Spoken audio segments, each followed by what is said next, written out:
எல்லாருக்கும் வணக்கம். இந்த வீடியோ பதிவு எதுக்குன்னா, ஒரு 2 முக்கியமான விஷயத்த உங்ககிட்ட தெளிவுபடுத்துறதுக்காக தான். ஒன்று இந்த திருச்சி கிழக்குன்னு போயிட்டு இருக்குல்ல, அதுக்காக. இன்னொன்று நான் ரீசெண்டாக அட்டன் பண்ண ப்ரெஸ் மீட்டில் ஒரு வார்த்தையை கான்ட்ரவர்சி ஆக்கிட்டாங்க. முதல்ல இந்த ப்ரெஸ் மீட்டை பற்றி பேசிடலாம். நான் ப்ரெஸ் மீட்டு கொடுத்துட்டு வந்துட்டேன். ஒரு விஷயத்த கான்ட்ரவர்சியாக மாற்றி அது தப்பாக 2-3 பேர் பேசுகிறேன்னொடனே நான் ட்வீட் போட்டுட்டேன். எழுத்துப்பூர்வமாக போட்டுட்டு, நான் ஏங்க மக்களை போய் அப்படி பேச போகிறேன், நான் ஏன் மக்களை போய் அப்படின்னு நினைக்க போகிறேன். தெரு நாயிலிருந்து வீடு வரைக்கும் புரிதலை பற்றி பேசணும்னு நினச்சேன்.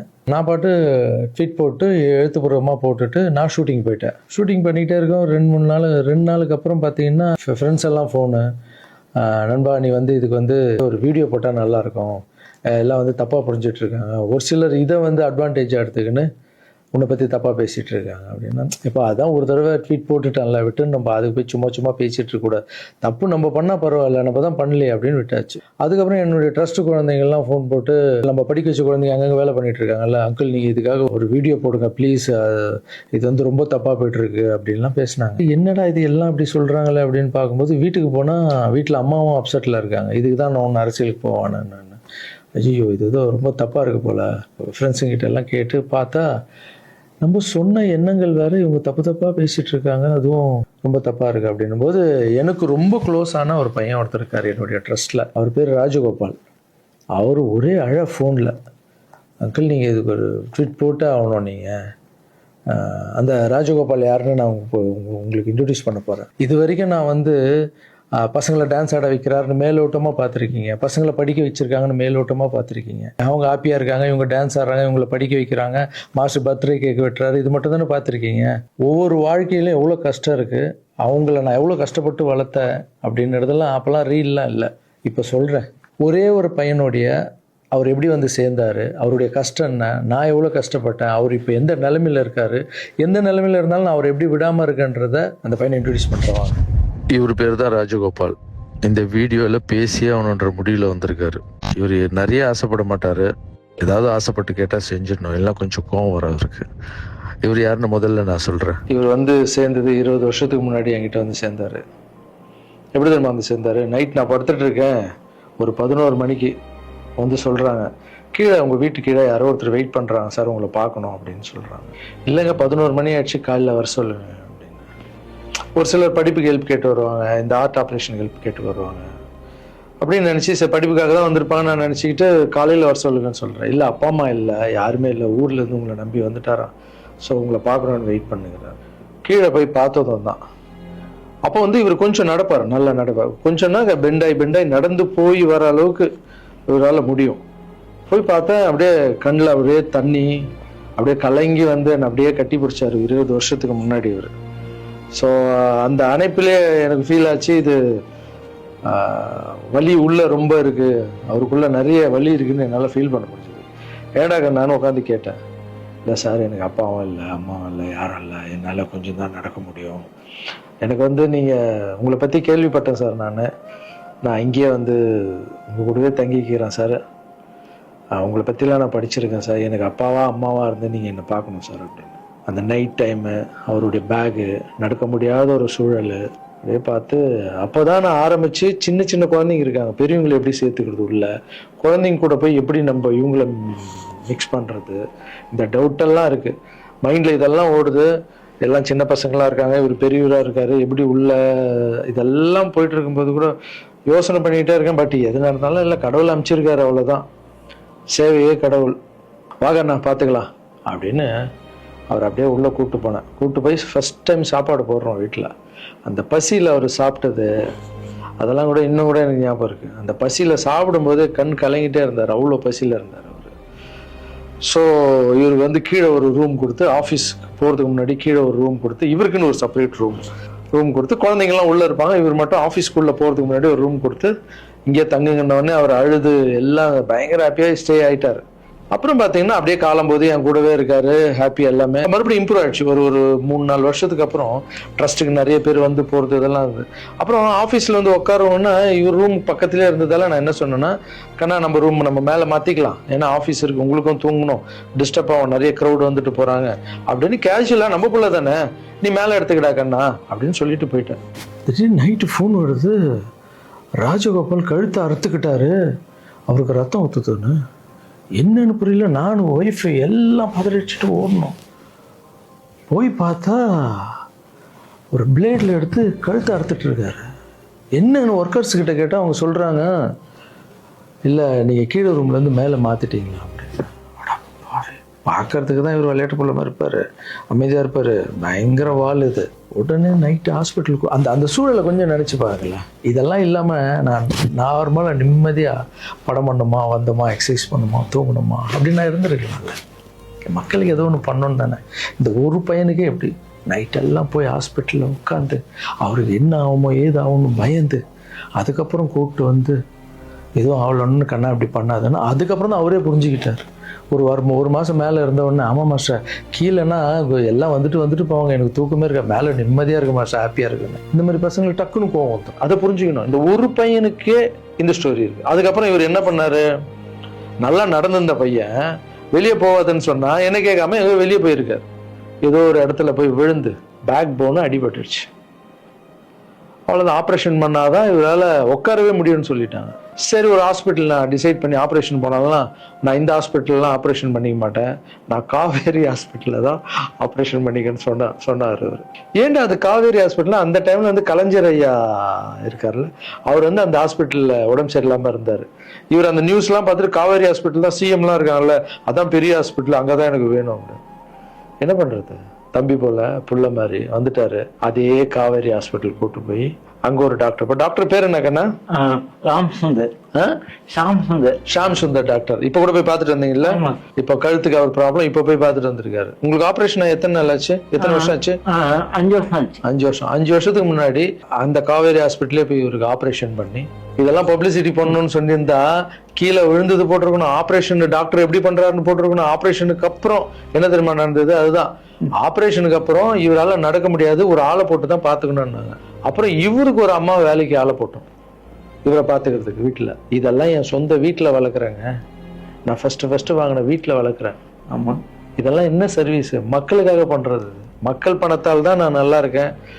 மக்களை போய் நான் தப்பா பேசுறேன்னு சொன்னோன்னே வலிச்சிருச்சு. எங்க அம்மாவே வீட்டுக்கு போற அழுதுட்டாங்க, இதுக்குதான் நீ அரசியலுக்கு போவானான்னு சொன்னேன். ஒரு பையனுக்கு எப்படின்னா எத்தனை பிசிக்கல் சேலஞ்ச் நீங்க பாத்துருப்பீங்க, என்னெல்லாம் நடந்திருக்கும் என் லைஃப்ல. அதோட 60 குழந்தைங்களுக்கு என்னென்ன ப்ராப்ளம். ஒரு குழந்தைக்கு கொரோனா வந்து எல்லா குழந்தைக்கும் கொரோனா வந்து. இப்பதான் வந்து ட்ரஸ்ட்ல எல்லா பசங்களும் பெருசாயிட்டாங்க, ஒரே ட்ரஸ்ட்ல இருக்கக்கூடாதுன்னு பசங்க அங்கங்க படிக்க வச்சு அவங்க பாட்டி வீட்லயே அங்கங்க இருக்காங்க. இப்போ ஒரு வாரத்துக்கு முன்னாடி தான் ஃபாதர்ஸ் டே வந்தது. நான் வளர்த்த குழந்தைங்க எல்லாரும் எனக்கு வந்து செலிப்ரேட் பண்றாங்க. இன்னும் நம்ம இங்கே தானே வளர்ந்தோம், அப்பா தானே வளர்த்தாருன்னு என்னை பார்த்து இந்த பூச்செண்டு கொடுக்கும்போதெல்லாம் எனக்கு அவ்வளோ ஒரு சந்தோஷம். அதனுடைய அன்பு பார்த்தீங்கல்ல, யாருக்காவது கிடைக்குமா? ஸோ இதெல்லாம் மக்களுக்கு மேலே வச்சுட்டு இருக்க அன்பு மட்டும்தான். நீ பேசணுமா? என்ன பேச போற? அதான் நான் அங்கிள் சொல்லிட்டேன் உன்னை பத்தி எல்லாமே. நான் உண்மையா சொன்னேன். சரி சொல்லு. இது வந்து யார் நம்ப மாட்டாங்க. இப்ப நான் வந்து பாதிக்கப்பட்டவன். சரி சொல்லு. நீங்க எப்படி பாத்துட்டீங்கன்னா அந்த கடவுளுக்கும் எங்க அம்மாவுக்கு தான் தெரியும். இது நான் வந்து மக்கள் மாதிரி உங்களுக்கு நான் உண்மையா சொல்றேன். நான் கும்பிட அனைத்து கடவுள் மேலானேயும் என்னை பெற்ற அம்மா மேலானேயும் சொல்றேன். இந்த பின்னாடி நிற்காதுல்ல, இவர் எங்க சார் மட்டும் இல்லை, எனக்கு அம்மா அப்பா எல்லாமே இவருதான். எங்க அப்பா பெரிய கோடீஸ்வரர் அப்படின்னு என்ன வந்து நான் இப்படி வாழ்ந்துட்டேன் அப்படின்னு எங்க அம்மா என்னையும் அனாதையை விட்டுட்டாரு. எங்க அம்மா என்னை விட்டு போனதுக்கப்புறம் இந்த உலகத்துல எப்படி வாழ போறோம் அப்படின்னு ரொம்ப தயக்கமா இருக்கு. இது நீ ஃபீல் பண்ண கூடாதுன்னு நான் பேசினேன். இங்கெல்லாம் அதெல்லாம் இருக்கக்கூடாது, புரியுதா? இல்ல ஆமா, இதெல்லாம் அழக்கூடாது. நீ ஸ்டாப் பண்ணி பேச வேணாம், நீ பேச வேணாம். நான் பேச ஆகணும். உனக்கு அடைக்கண்டா, தொண்டை அடிச்சுன்னா பிரச்சனை. என் உயிரை போனாலும் பரவாயில்ல, என்ன என் உயிருக்கு கொடுத்து நீங்க இப்போ எங்க அம்மா எங்க எப்படி 10 மாசம் சுமந்து பெற்றாங்களோ அது மாதிரி இப்ப நான் உயிரோட உங்க முன்னாடி இருக்கேன்னா இந்த இவரு கொடுத்த தைரியமும் இவரு கொடுத்த 10 லட்ச ரூபா செலவு பண்ணி தான் நான் இப்போ உட்காந்துருக்கேன். இன்னொரு தகுதிக்கு அவ்வளவு கூடிய ஹாஸ்பிட்டல் நான் போய் ஆப்ரேஷன் பண்ணது கனவுக்குள்ள நினைக்க முடியாது. ஒருத்தங்க ஹாஸ்பிட்டல் போய் சேர்க்கும் போது அவங்க சொந்த பண்ணோம் எல்லாரும் வந்து பார்ப்பாங்க. ஆனா என்னையாரும் வந்து பார்க்கறதுக்கு ஆள் கிடையாது. ஆனா என் மாசு அந்த ஒரு கோலை கூட தெரியாம டெய்லி வந்து பார்ப்பாரு. போதும் உங்க பேர் ஆல்ரெடி கழுத்து வலியில இருக்க, ரொம்ப பேச எமோஷனல்லாம் டிஸ்டர்ப் ஆகும். உங்களை கிட்ட போய் சொல்றது இந்த உலகத்துக்கு நான் வந்து நீங்க எப்படி சொல்லி நான் போனா கூட பரவாயில்ல. ஏன்னா உங்களை எல்லாரையும் தப்பா பேசுறேன், எனக்கு ரொம்ப கஷ்டமா இருக்கு. சரி அதெல்லாம் புரிஞ்சுப்பாங்க கண்ணா, அதெல்லாம் மக்கள் தப்பா பேசல, தப்பா பேசுற மாதிரி பண்றாங்க. நான் சொந்த வீட்டை கூட எங்களுக்காக கொடுத்துட்டு ஒரு வாழை வீட்டுல போயிருந்தாரு.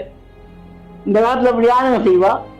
இந்த ஒரு பையனுடைய வாழ்க்கையில எவ்வளவு கஷ்டங்க, எத்தனை குழந்தைங்க வளர்த்துருப்பேன், எவ்வளவு கஷ்டத்தை பார்த்துருப்பேன். எனக்கு ஒன்னே ஒண்ணு பண்ணுங்க, எங்க அண்ணன் தப்பா பேசியிருக்க மாட்டாரு, யார் என்னதான் சொன்னாலும் அவரு இதை பண்ணியிருக்க மாட்டாருன்ற சப்போர்ட் மட்டும் எனக்கு போதும். ஏன்னா எங்கள் அம்மாண்ட ஃப்ளோ கெஞ்சி எத்தனை வருஷத்துக்கு அப்புறம் அம்மா ப்ளீஸ்மான்னு சொல்லி விஜய் சார் வந்ததால் ஒரு நம்பிக்கை வந்து அம்மா போன்னு சொன்னாங்க. இப்போது இந்த விஷயம் எப்போ ஸ்டார்ட் ஆச்சோ இந்த கான்ட்ரவர்சி, அப்போத்துலேருந்து அம்மா மறுபடியும் பார்த்தியா நான் இதான் சொன்னார். ஏன்னா அம்மாவுக்கு 70 வயசு ஆகிடுச்சுப்பா, அவங்க சொல்லி புரிய வைக்க முடியாது. அம்மா ஒரு சிலர் தான் வீடியோ போடுறாங்க, பொதுமக்களுக்கு ஒன்றுமே இல்லை, நம்ப மாட்டாங்கம்மான்னு சொன்னால் கூட அவங்களுக்கு ஒரு மாதிரி இருக்கும், வயசானவங்க நம்ம போய் எழுத்தும் பேச முடியாது. ஏன்னா நிறைய பேர் நான் பார்க்குறேன், இன்னும் எல்லாத்துக்கும் அம்மா அம்மா அம்மா அம்மான்னு. அம்மா தானே சார் எனக்கு என்னுடைய ஃபஸ்ட்டு ரசிகை, எங்கள் அம்மா ஃபஸ்ட்டு குரு, ஃபஸ்ட்டு டீச்சரு, அதுக்கப்புறம் என்னுடைய தெய்வம், என்னுடைய பெஸ்ட்டு ஃப்ரெண்டு, எல்லாமே என் வாழ்க்கையில் தாய் தாங்க. தாய் இல்லைன்னா நான் இல்லவே இல்லைங்க, நான் மட்டும் இல்லைங்க, இந்த உலகத்தில் யாருமே இல்லை. என் தாயுடைய ஆசீர்வாதம்னா நான் வந்து இருக்க முடியாது. நான் பேசினா தாயின்னு வரும், அது வரலன்னா தான் தப்பு. நீங்கள் என்ன எல்லாத்துக்கும் தாய் தாய் தாய், நான் அப்படி தான். அப்புறம் இன்னொரு வார்த்தை கூட கேட்குறீங்க, ஏன் வர்றதுன்னா வர வேண்டியதானே, ஏன் மக்கள்கிட்ட போய் கேட்கணும்? மக்கள் திருப்பி மகிழ்ச்சியும் திருப்பின்ட்டு இருக்குல்ல. மற்றவங்களாம் கேட்க மாட்டாங்க, வந்துடுவாங்க. நான் மற்றவங்க கேட்க மாட்டாங்க, நான் கேட்பேங்க. என் சொந்தத்தை எல்லாரையும் கேட்குறேன், அதுமாரி மக்கள்கிட்ட ஒரு வார்த்தை கேட்டா என்ன தப்பு? ஏன்னா அவங்க தான் என்னை வாழ வச்சாங்க, அவங்க தான். ஒரு வேளை வந்து லாரன்ஸ்னா நீ அரசியலுக்கு வராத, ட்ரஸ்ட் விஷயமே போதும்னு ஒரு வேளை அவங்க நினச்சிருந்தா கேட்குறதுல என்ன தப்பு? அவங்களுக்கு மரியாதை கொடுக்குறதுல என்ன தப்பு? இனிமேல் நான் கேட்டு தான் பண்ணுவேன். 4 பேருக்கு சாப்பாடு போட்டால் அரசியலுக்கு வந்துடலாமா? மாற்றுத்திறனாளிக்கு 2 பேருக்கு டான்ஸ் சொல்லி கொடுத்துட்டா அரசியலுக்கு வந்துடலாமா அப்படின்னு கேட்குறீங்க. நான் 4 பேருக்கு சாப்பாடுலாம் போடலாங்க. பார்த்தீங்கல்ல, ஒருத்தருடைய லைஃபையே வளர்த்து எடுக்கிறாங்க, ரொம்ப கஷ்டம். எல்லாரும் அரசியலுக்கு நான் வந்த அப்புறம் இதை பண்ணுறேன் அதை பண்ணுறேன்னு சொல்லுவாங்க, ஆனால் நான் பண்ணிட்டு வரேன்னு சொல்கிறேன், இன்னும் வரேன்னு கூட சொல்ல. அதுக்குள்ளே அப்படி பேசாதீங்க. 4 பேருக்கு சாப்பாடு போட்டு அரசியலுக்கு வந்துடுறேன். நான் என்னுடைய கஷ்டம் ரொம்ப பெரிய கஷ்டங்க, ரொம்ப வலி இருக்குது எனக்குள்ளே. நான் நிஜமாக உழைச்சிருக்கேன். இதெல்லாம் கேட்கும்போது மனசுக்கு ரொம்ப கஷ்டமாக இருக்குது. முன்னாடி ஏதோ பேசிட்டீங்க, இந்த வீடியோ பார்த்தீங்களா, இப்போவாது என் கஷ்டம் புரிஞ்சிருக்கும். இனிமேல் அப்படி யாரும் தப்பாக பேசாதீங்க. இந்த திருச்சி கிழக்கு தொகுதி, ஸோ நிறைய பேர் இடத்துல பார்த்தீங்கன்னா திருச்சி தொகுதியில் லாரன்ஸ் மாஸ்டர் நிற்கிறாரு. நிறைய பேர் அண்ணா நீங்கள் வாங்கண்ணா, நீங்கள் வந்தால் நாங்கள் ஓட் போடுறோண்ணா, வெல்கம்ண்ணா, இதெல்லாம் சொல்கிறீங்க. நான் ஷூட்டிங் போகிற இடத்துல நான் ஏதாவது ஆஃபீஸ் போனால் கூட வாங்க எம்எல்ஏ சார் திருச்சி தொகுதியில் நிற்கிறீங்களா, எல்லாருமே சந்தோஷமாக கூப்பிட்டீங்க, அன்பாக கூப்பிட்டீங்க. உங்கள் அன்புக்கு எல்லாருக்கும் நன்றி. பட் அது எது தர்மம்னு ஒன்று இருக்குல்ல, என் மனசில் இருக்குதான் நான் இன்றைக்கி சொல்லிடுறேன். நான் திருச்சி தொகுதியில் நான் வந்து நிற்கணுமா, இல்லை விஜய் சார் எப்போ ஹீரோ ஆனாரோ அப்போத்துலேருந்து ஒருத்தர் போஸ்ட் ஓட்டியிருப்பார்ல, அதுக்கப்புறம் அவர் அரசியல் ஸ்டார்ட் பண்ண அப்புறம் அந்த அரசியலுக்காக உழைச்சிருப்பாங்கல்ல, அவர் ஆரம்ப ஸ்டேஜ்லேருந்து வந்தவங்களாம் இருப்பாங்க, அவங்க வரணுமா நான் வரணுமா? விஜய் சார் வீட்டில் இன்னும் எத்தனை பேர் திருச்சிக்காக வெயிட் பண்ணிகிட்டு இருக்காங்களோ நம்மளுக்கு என்ன தெரியும்? அது விஜய் சார் டிசைட் பண்ணணும். விஜய் சார் யார் நிற்க வைக்கிறாங்களோ யார் வேணாலும் ஜெயிப்பாங்க. ஏன்னா விஜய் சார் முகத்துக்கு தானே ஓட்டு விடுது. ஸோ அந்த இடத்துல போய் நான் போய் நிற்கிறதுன்றது அது தர்மமே இல்லைல்ல. யாரோ ஒருத்தர் விதை போடுவாங்க, அங்கே செடி முளைக்கும், அதுக்கு வேலி கட்டுவாங்க, அதை பாதுகாப்பாங்க, ஒரு மரம் ஒன்று வரும், அந்த மரத்தில் ஒரு பழம் வரும், அந்த பழத்தை நான் எடுத்து சாப்பிட்ணுமா விதை போட்டவங்க சாப்பிட்ணுமா? ஒரு வேளை நம்ம போய் சேரணும்னா எப்படி நம்ம சேரணும்? ஃபஸ்ட்டு உறுப்பினராக போய் சேரணும். உறுப்பினராக சேர்ந்து அந்த கட்சிக்காக 3 வருஷம் உழைக்கணும், 4 வருஷம் உழைக்கணும். கட்சியுடைய எல்லா நல்ல திட்டங்களையும் எத்தனை போய் வெளியே சொல்லணும். கடமையை செய் பலனை எதிர்பார்க்காதன்றது தான் என்னுடைய கோட்டை. உழைக்கணும். அப்புறம் கட்சி மேலிடம் பார்த்து சிஎம் பார்த்து நல்லா உழைக்கிறாங்க ஒரு போஸ்ட்டு கொடுத்தா அந்த போஸ்ட்டில் நம்ம இருந்து என்ன பண்ணணுமோ அதை பண்ணணும். அது தர்மம். நான் ஃபஸ்ட்டு என்னுடைய நிலைப்பாடை சொல்கிறேன். நான் எதுக்கு அரசியல் வந்திருக்கேன், ஏன் வந்திருக்கேன், யார் கூட போக போகிறேன் அப்படின்றத இன்ஃபார்ம் பண்ணுறேன். ஒரே ஒரு விஷயம் அவர்கிட்ட ஹெல்ப் கேட்க போகிறேன், எனக்காக இல்லை. எப்படி தான் ஹெல்ப் கேட்க போகிறேன்? கலைஞர் ஐயா இருந்தார், அவர் இருக்கும்போது நான் ஒரு சில குழந்தைங்கிட்ட ஆப்ரேஷனுக்கெல்லாம் ஹெல்ப் கேட்டேன், அவரும் பண்ணார். அதுக்கப்புறம் உதயநிதி ஸ்டாலின் சார், அவர்கிட்ட இப்போ தான் லேட்டஸ்ட்டாக ஒரு 2 மாதத்துக்கு முன்னாடி என்னுடைய மாற்றுத்திறனாளி பசங்க மல்லர் கம்பம் கற்றுக்கிட்டாங்க. மல்லர் கம்பம்னா ஒரு கட்டையை வச்சுட்டு அதுக்குள்ளே டான்ஸ் ஆடுறது கஷ்டப்பட்டு கற்றுக்கிட்டாங்க. அவங்களுக்கு ஷோஸ் எல்லாம் வேணும்னு அவர் நம்பர் என்கிட்ட இல்லை, கேட்டு வாங்கி ஒரு வீடியோ அனுப்பிவிட்டேன், அவ்வளோதான். அவர் என்ன பண்ணாருன்னா ஸ்டாலின் சார் சிஎம் சாருக்கு இதை அனுப்பி கேட்ட ஒரு வாரத்தில் சிஎம் சார் முன்னாடி ஆட வச்சுட்டாங்க. ஸோ அவங்கெல்லாம் அப்படி பண்ணியிருக்காங்க. அப்புறம் அன்புமணி ராமதாஸ் சார் பண்ணியிருக்காரு. நிறைய குழந்தைங்க ஆப்ரேஷன், அவர் ஹெல்த் மினிஸ்டராக இருக்கும்போது, நீங்களே நடிகராக இருக்கும்போது நான் ஒரு குழந்தைய கூப்பிட்டு வந்தேன், நீங்களே உங்கள் சொந்த காசை போட்டு ஆப்ரேஷன் பண்ணி அந்த குழந்தைய காப்பாற்றி கொடுத்து, நடிகராக இருக்கும்போதே ஒரு குழந்தைய காப்பாற்றிங்க. இப்போ சிஎம் ஆகிட்டீங்க, தைரியமாக அந்த உரிமையோடு கேட்பேன், ஒரு 1000 குழந்தைக்கு பண்ணு. 1000 நீங்கள் நினச்சா என்ன வேணால் பண்ணலாம் உங்கள் மினிஸ்டர்ஸ் கிட்ட சொல்லி. அது உரிமையோடு வந்து நான் போய் கேட்குறதில்ல, நியாயம் இருக்குது. அது சிஎம் பண்ணும்போது அதை வெளியே வந்து சிஎம் எனக்காக என் நண்பர் வந்து இத்தனை ஆப்ரேஷன் பண்ணார், இத்தனை குழந்தைங்க இந்த ஹெல்ப் பண்ணாருன்னு அப்போ பெருமையாக சொல்லிக்கலாம். நம்ம அதுக்குன்னு ஃபீல் பண்ணுறாதீங்க, அண்ணன் அரசியலுக்கு வரமாட்டார் போல். திருச்சி கிழக்கில் தான் நிற்கலன்னு சொன்னேன், அதுதான் தர்மம் இல்லைன்னு சொன்னேன், வேற எங்கேயும் நிற்கலன்னு சொல்லல. நிற்போம் பொறுமையாக, அடி மேலே அடி எடுத்து வச்சு. அவசரப்பட்டு என்ன இது சீக்கிரம் வாங்கலாம் அப்படின்னு சொல்கிறேன். என்ன காய்கறி கடையாக போய் வாங்குறதுக்கு? இவ்வளோ நாள் நம்ம உழைச்சி காப்பாற்றி வச்ச பேரெல்லாம் ஒருத்தருக்கு போய் சரண்டர் பண்ணிவிட்டு அவங்களுக்காக உழைக்க போகிறோம்னா அங்கே நம்மளுக்கு சீட்டு வேணாம், எதுவும் வேணாம், மரியாதை. எங்கே நம்மளுக்கு மரியாதை நல்லா கிடைக்குதோ, யார் கூட போய் சேர்ந்தா மக்களுக்கு நல்லது நடக்குமோ எல்லாம் திங்க் பண்ணி அழகாக பண்ணுவோம். ஏதோ ஈஸியாக கிடைக்குதுன்னு எம்எல்ஏ சீட்டில் வந்து உட்காந்துக்கிட்டு, இல்லை மினிஸ்டர் சீட்டில் உட்காந்துட்டு பதவி அனுபவிக்கிறதுக்காக வருவேனா, என் சுயநலத்துக்காக வரேனா, இல்லை மக்கள் பின்னாடி வந்து நிற்கிறேன், மக்கள் பிரச்சனைக்காக நான் வரேன். மக்கள் பிரச்சனைக்கு வர்றது தானே இங்கே கரெக்டான ஒரு விஷயம். இப்போ ஏதோ ஆசைக்கு ஏதோ கூப்பிட்றாங்க, அப்போ நமக்கு போயிட்டு பதவியை அனுபவிக்கலான்றது தப்பு இல்லைங்க. அதுதான் என்கிட்ட ஆல்ரெடி இருக்கேன், நான் சந்தோஷமாக தானே இருக்கேன், என்கிட்ட எல்லாமே இருக்கேன். மக்கள் பிரச்சனைக்காக நம்ம வந்து எங்கே போகணும், யார் கூட போகணும், எப்படியாப்பட்ட அரசியலை கையில் எடுத்தால் மக்களுக்கு நல்லது நடக்கும்ன்றத நல்லா திங்க் பண்ணி பொறுமையாக நானே உங்களுக்கு இன்ஃபார்ம் பண்ணுறேன். 2 படம் போயிட்டு எவ்வளோ சீக்கிரம் சொல்ல முடியுமோ நான் உங்களுக்கு சொல்கிறேன். தேங்க்யூ. சர்வீஸ் இஸ் காட், மாற்றம் சேவையே கடும். பாய்.